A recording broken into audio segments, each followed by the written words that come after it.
On Saturday, the 10th of July, in Manchester Cathedral, Cantos Chamber Choir return for our first in person concert since February 2020. We are pairing Brahms's Ein Deutsches Requiem with a new work written by Rory Wainwright Johnston, A Glimpse of the Light, which was written in the last couple of years. I'm thrilled that Rory is with me today from Berlin to chat about his piece and to let you, our audience, know a little bit more about it before you come on the evening. So, Rory, I was wondering if you could start with the inspiration behind the piece, the initial idea, and why you chose the texts that you chose to set. Yeah, so the piece was initially inspired by a short two-line quote from a Robert Frost poem called A Passing Glimpse. Heaven gives its glimpses only to those not in the position to look too close. And I think I was on the train at the time when I read that. As you sat on the train, as I'm sure you can imagine, just things fly past you, and you can never really catch them. They just disappear before you've even had the chance to notice them. I kind of got the image of something being revealed to someone in a passing glimpse, like when you're on the train, you're driving past some forest and you get a beautiful sunset through the trees, and it's only for a very brief second that you're able to truly see it, and then it's gone forever and you're never going to see it again. I really took to this idea and wanted to think about how one could present the idea of the afterlife or heaven in a similar way, and that someone might be all in one sense transcended and be able to appreciate the afterlife in all its glory for just a brief moment of their existence. Then I really wanted to take this piece and make it not just a piece about death. And it was the piece was originally paired with Mozart Requiem due to its very strange instrumentation. And I wanted to bring something a little bit more humanistic or secular to the concert, which was a memorial concert in itself, and to allow the audience to think about not just what comes after life, but all of the glories of life itself. So I went searching for lots of texts about nature and about the universe, and specifically about stars. And stars have always been a really fascinating thing for me ever since I was a young boy, and I've always loved looking up at the stars and seeing flecks of white, and the idea of being out in the middle of nowhere and seeing a truly clear sky and being able to see the Milky Way. So I went search of all these poems, and I found one by Sarah Teasdale called Stars, and it starts with this stanza that goes, "Alone in the night on a dark hill, with pines around me, spicy and still." And it just really captured my imagination. It's very descriptive, and I wanted to take that idea of nature and the universe and wonder at what we have here in the present moment to accompany this idea of the afterlife. That's great. Thank you, Rory. And of course, I've not paired your piece with Mozart's Requiem. I've actually paired it with Brahms's Requiem. Why do you think it also pairs well with the Brahms?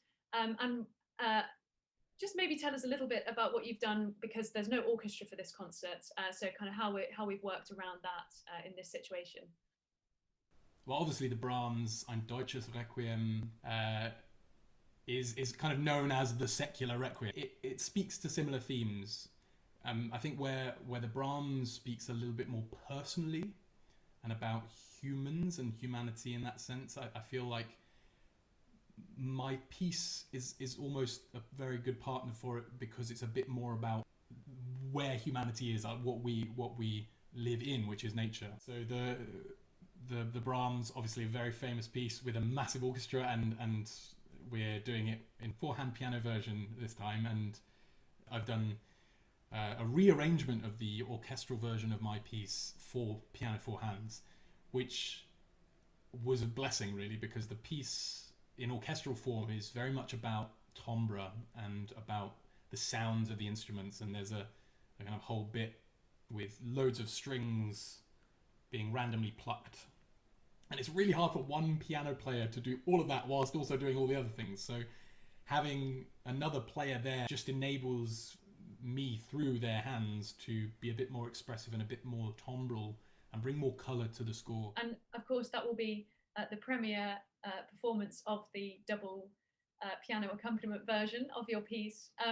So you have already had the world premiere of your piece. I know it's not completely brand new, but as part of this performance, we have commissioned you to write a very short interlude that will lead the choir seamlessly from the end of Brahms's Requiem into your piece, A Glimpse of the Light. And I wondered if you could tell me about how you've gone about thinking about the compositional process of taking our audience and taking the choir from one piece, which is really different, you know, in terms of musical genre, how you've approached that. Yes, it's tricky. The Brahms ends on a really solid F major chord. It's a very much, and we're finished, which is tricky. I've kind of thought about it in a sense of the interlude almost being an echo after the end of the piece that is not an echo of the music, but it's an echo of the soul and the spirit of the music. My piece has as a core musical part of it the Lux Aeterna plain chant. It's a very old and very sacred and well-loved piece of musical history. And in my piece you get it in kind of chunks throughout as the musical glimpse.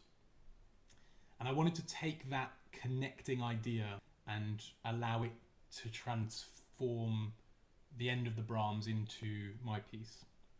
You'll get a sense of being of perhaps small selective bits of the plain chant that are quite easy to recognize being maybe hummed very slowly or maybe sung freely by lots of people at once to create an echo that doesn't feel too certain and especially at the beginning doesn't have any real sense of direction, but then it will gradually coalesce into something and the beginning of A Glimpse of the Light will be kicked off by this coalescence. Great. Well, I absolutely cannot wait for this concert. Thank you so much for chatting to me today, Rory. Our audience will be so glad to hear what you've got to say about your piece. And we can't wait to see you there on Saturday, the 10th of July at Manchester Cathedral. Do buy those tickets. See you there.